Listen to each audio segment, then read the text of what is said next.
No, it's crazy. I mean, they fan base is like no other fan base. Everywhere you go, it's just like it's a movie. Yeah, like. I want you to put the word out there. We back up. Understand me? We back up. Darnold has gone down every game. Blocked by the Vanderbilt. He's going to get it. He's going to find a block by Vanderbilt. How could you impact winning? That's my whole biggest thing. Like, that's my mindset. How can I impact winning? How can I make a difference, make a change on this team, and what can I provide for this team? You got to find that foundation. Like, what is it? And then my foundation I found was just rebounding, defense, energy, and bringing that night in and night out. That's almost invaluable because that's something you can control.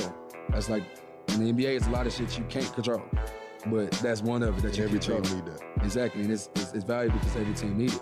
You the one guarding all the nice. Yeah, you got guarding the best player every night, and you got to bring energy every single night, you know?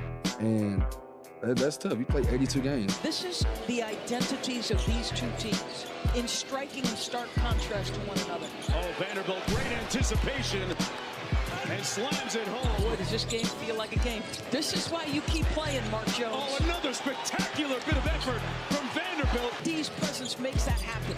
Great call by Darvin Ham from the sidelines. They trap Luka, slow him down. Vanderbilt with his hands up. Going straight to it. Look at him. Just make sure that he gets his hands up. I went through everything. I went from playing in the G, getting traded, to being the 17-man, coming off the bench to starting. That made me like shit, who I am today.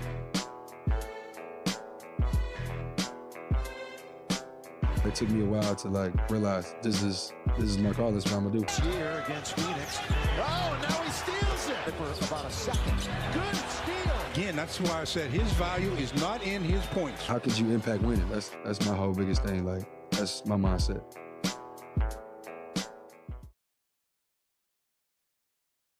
Yo, what is up, YouTube? What's up, Lakers Nation? We have fantastic news. It's finally time. Jarred Vanderbilt, a.k.a. the Vandalorian, is cleared to make his return. Not his return to, not return to 3-on-3, not return to 5-on-5, not return to the Lakers G League squad for practice, not return to scrimmaging against coaches. His actual official return to playing real NBA games, and he is actually set to play this weekend against the Golden State Warriors. So let me pull up the tweet here. Per Shams Charania, Los Angeles Lakers forward Jarred Vanderbilt has been medically cleared to make his season debut on Saturday against the Golden State Warriors on ABC, bearing any unforeseen setbacks. So we still got to wait to actually see this man on the floor. But all indications show that it's finally time. Now, this actually means a lot. I know Jarred Vanderbilt doesn't actually scream, or his numbers don't pop up at you as far as like his scoring and assists and everything. But you heard him on the video. What does he bring every night? Energy, defense, rebounding, effort. The things that, what have we been hearing for the Lakers all season? They're not athletic enough. They don't play good enough defense. We're not getting enough rebounds. We're getting killed on the glass against people who have bigger centers. All of these things, Jarred Vanderbilt can step in and make a huge impact on it. He's a winning player. He impacts winning. There's a lot to be said about these glue guy type of effort, scrappy, do the dirty work type of players. You need these guys on your team. Yeah, the stars are going to do different things that impact winning at a high level. But LeBron's getting older. AD is, doesn't move as well as he used to with the extra weight. We need more guys to fly around. We need people playing the passing lanes. We need people playing defense, not just letting a layup line straight to the basket to where Anthony Davis has to play hero ball in the paint. Or if they run a pick and roll, get AD out of the paint, there's nobody there to protect the basket at all. So Jarred Vanderbilt, man, I'm high on Jarred Vanderbilt. Ever since we acquired him, watching him in that run leading up to the playoffs, going through the playoffs to the Western Conference Finals push, it was very evident that this man is a problem. He is 6'8". He's a large human being. But what makes him special is his ability to guard 1 through 4 and even some small fives. He can guard your best perimeter player. He can guard a wing. He can guard a big man. He can play passing lanes. He can, get chased down blocks. He can block you straight up. He can play the passing lanes and steal the ball. He can just take the ball right from you. He knows he makes winning plays. He makes winning passes. It's this is big. This is really big for us because we needed more size and we needed more size. We needed more rebounding, and we just needed somebody to be more physical. We just, Jared Vanderbilt, Max Christie, Dorian Finney-Smith, maybe even throw Cam Reddish in there. All are going to be big on defense to help Anthony Davis. LeBron can still play really good defense when he wants to, but it's not as consistent. So having another guy in the wing it makes a big difference for us, and I think it's going to help impact our overall ceiling and our floor. I think this raises our floor tremendously, and I think it could actually help to raise our ceiling as well.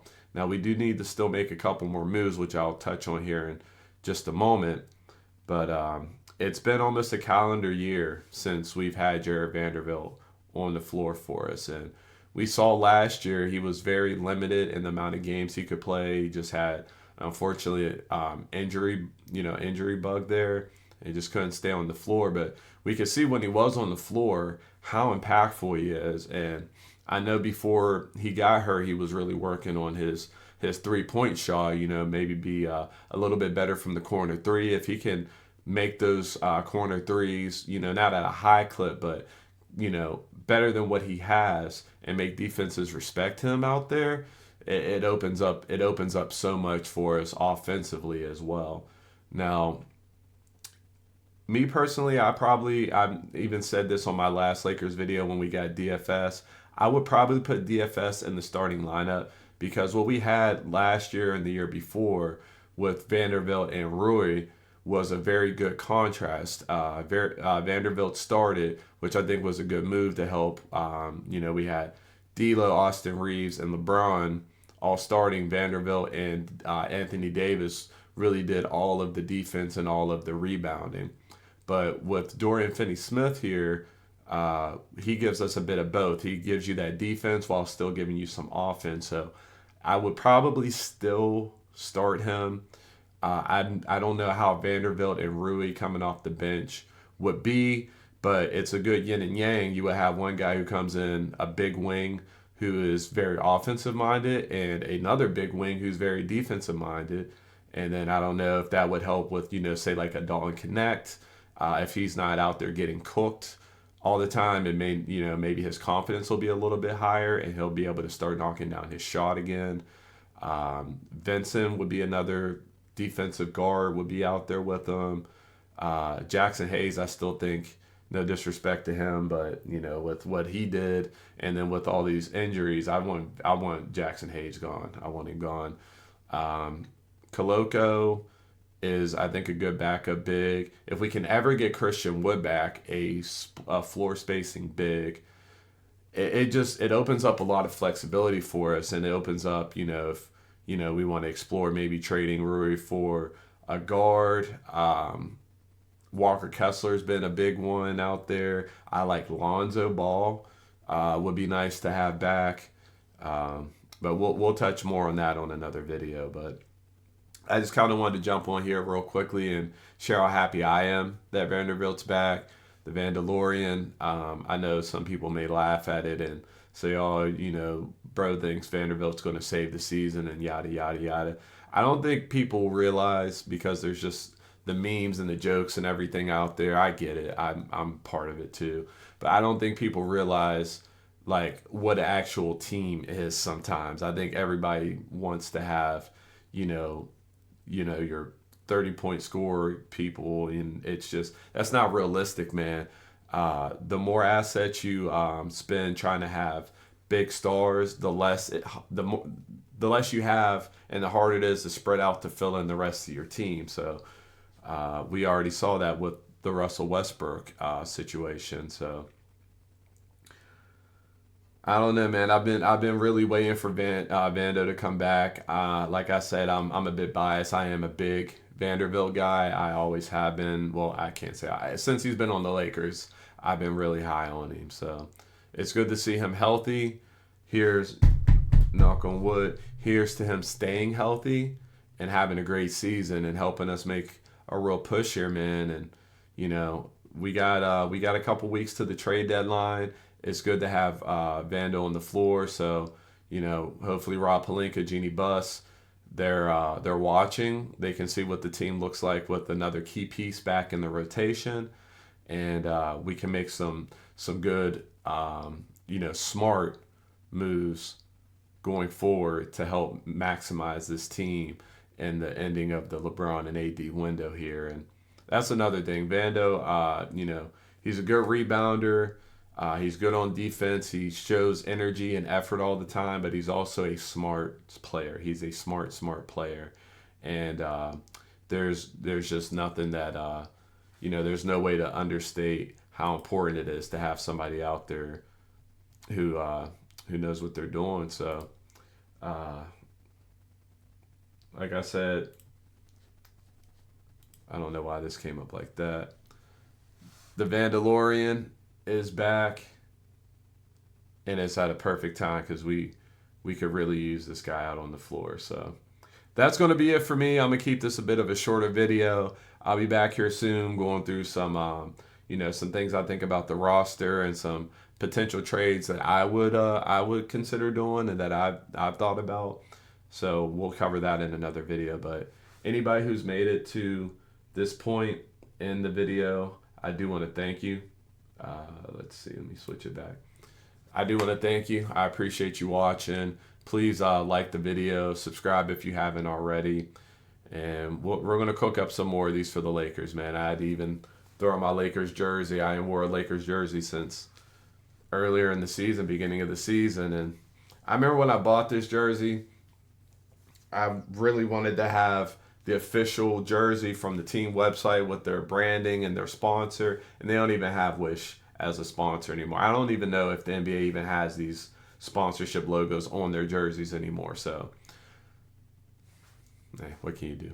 All right, we'll catch you later, Steelers Nation. I'm sorry, my Steelers, man. Anyway, we'll catch you later, Lakers Nation. GG's.